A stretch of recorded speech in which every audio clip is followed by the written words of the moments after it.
Belaino barwati faye sipahi jola hankoro dera kukha hankorti tong halokno tiyei hankorfa Dr. Sidar Sip Jeswal cheri naikha no barwatiyo dera marokno administrative ni bakhakte karakhino naichomoi toni jakhahini shakha dera jaknai tong kosong lukurokno wanana kurikhi tonina ni bagai Bisramganj te barjolawo kurungnai lela thai snam jakhahini bo shakha nangkhete bo snamna ni bagai tiara tongmani kokno bo shawik narika disaster management ni shakthari tongmani kokno bo shawik narika awatino baro hukbar khlaithaniyo bo deramung angkhahini shawik narika hankorpha kurung amjayo jongferangni dukhaibo chobaimani kokno shaka aborokno daktino snamnani bagai shakthari tongmani kokno bo shaka hankorpha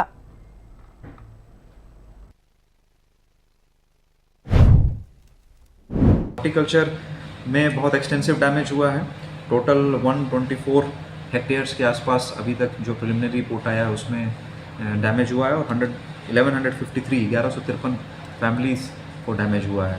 तो इसमें भी जो SDRF norms of assistance होते हैं जैसे उसके अनुसार जो भी हम लोगों का रिलीफ होता है वो हम इमीडिएट प्रोवाइड करने के लिए हम लोग काम कर रहे हैं।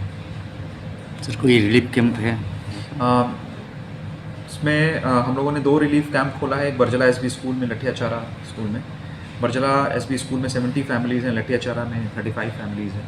इसके अलावा विश्रामगंज PHC की छत को भी मैसिव डैमेज हुआ है ट्री अप्रूट होने के कारण, और वहाँ पे जितने भी पेशेंट्स थे उनको हम लोगों ने सेफली ट्रांसफ़र कर दिया है विशालगढ़ सब डिविजनल हॉस्पिटल में। वहाँ पे OPD की सुविधाएं चल रही हैं और जो IPD की सुविधाएं हैं उनको हम लोगों ने विशालगढ़ SDH में कर दिया। और हमारा